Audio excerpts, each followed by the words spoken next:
you just saw the jig changer. Now let's build this thing. Starting off, I've attached the tail shank already, and I won't put anything on it until the end. I'm going to put a couple of just hackle feathers arranged like a V to look like a tail. But starting here with the second shank. All right, the way this works is we're going to start off with the white belly color, and that's going to go on top. You're going to wrap it around to cinch it in. And the way you secure it is you start wrapping backwards, about 3 or 4 wraps, then you fold it over and do the same thing going forward. Ideally, you want to end at the front of the wrap. Then you take the top color, which is going to be the golden color, you wrap that in, and you cinch that down. You want to go 3 or 4 wraps backwards.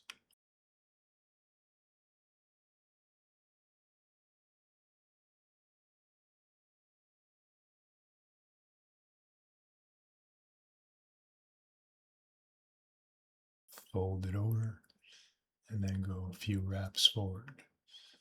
One thing to keep in mind is when you're starting with these smaller shanks, you want to use about a 1-inch tops length piece of craft fur.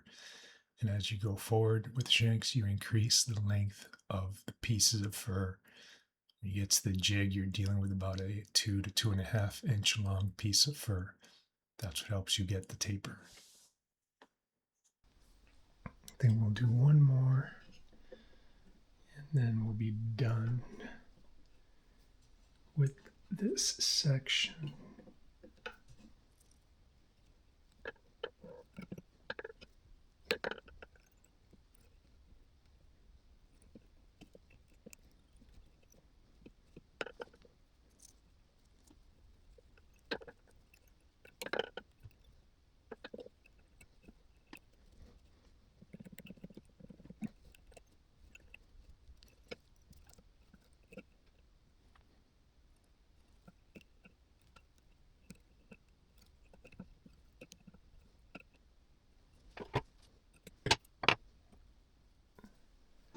All right, we have the first 2 pieces of a golden shiner. It will have to be trimmed, of course, but this white section is going to be trimmed quite a bit.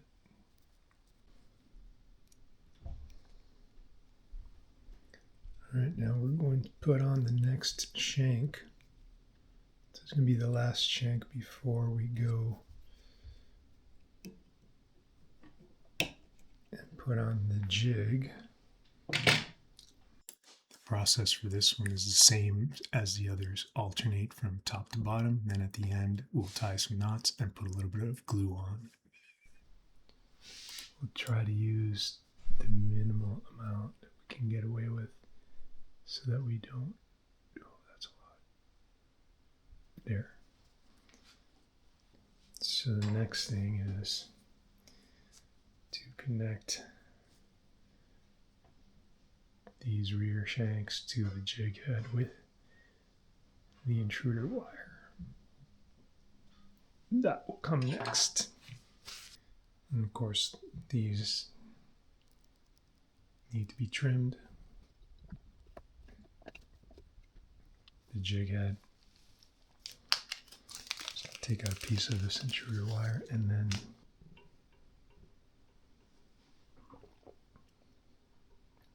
so we're going to lay the wire down. We're going to start strapping it to the shank.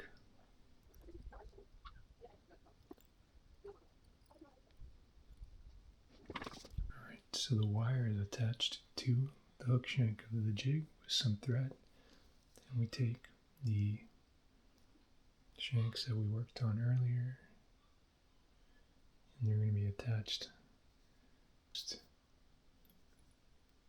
We will try to get our first clip.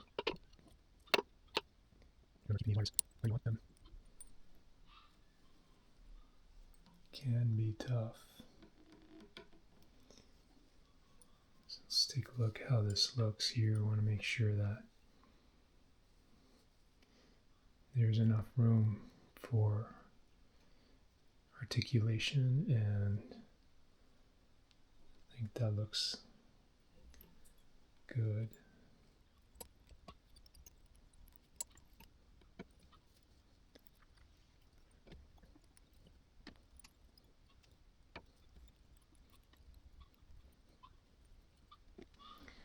I'm going to cut this off.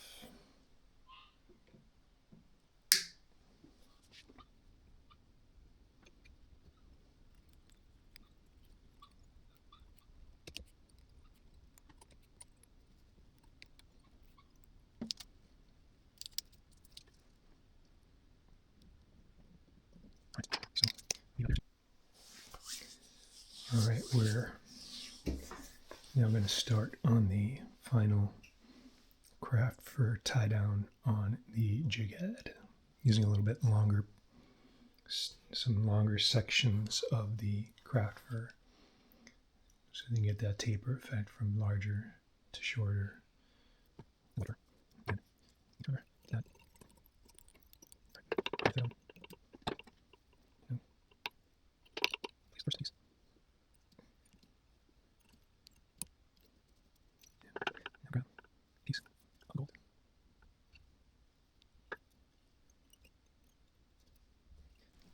Let me fold back, and this is what I'm going to try now.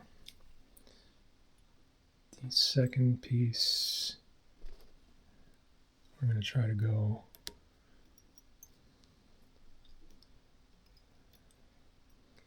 with 1/2 going on one side of the hook, and the other half on the inside close to us, and the second half going onto the far side of the hook.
All right, I think we are at the finish line. There's a little bit of a gap there that I don't like. Could try to get rid of it, but going back, but then I'm going to put in another piece of what I think this here will be the last of the gold.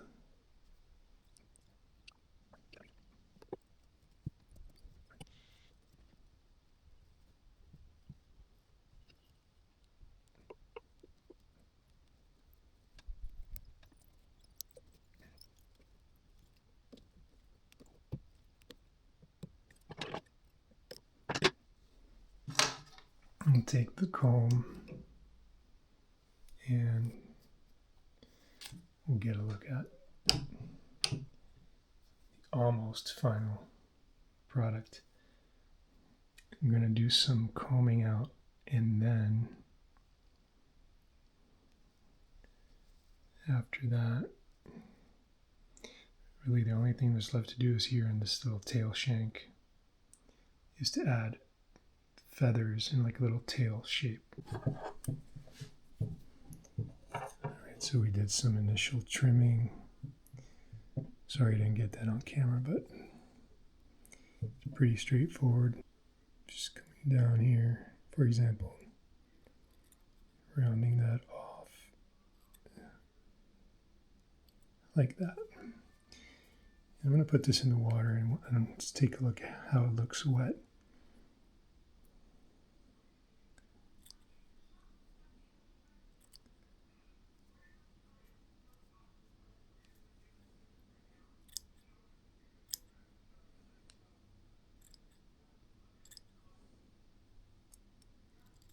You can see the hook point is right there, so when it gets wet, this will lay down, so you want to make sure you keep that in mind as you're trimming. And like this second section here, make sure things are kind of looking symmetrical on the taper. And of course, we'll need to add the tail feathers at the back here on this final shank. But so far, it's looking pretty decent. This main section here, I think, needs to be rounded off at the back a little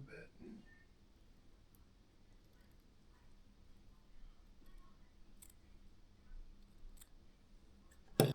Kind of like that, rounded off at the back a little bit so that the second section has some room. All right, so we have the tail section left to do and a couple of hackle feathers like what we have here. These two. So we're going to start off by taking our thread,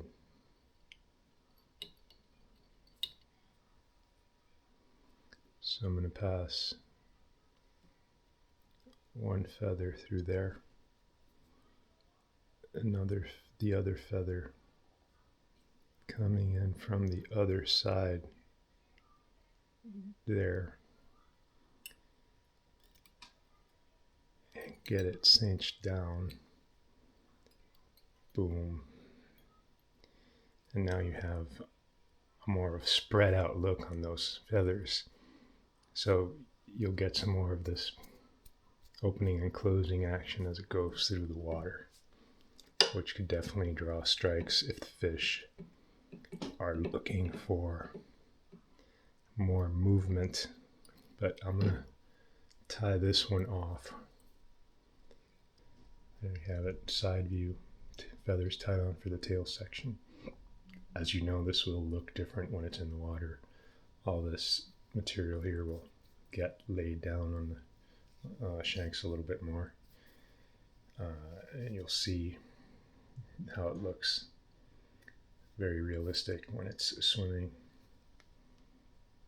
Top view, you can see the motion, and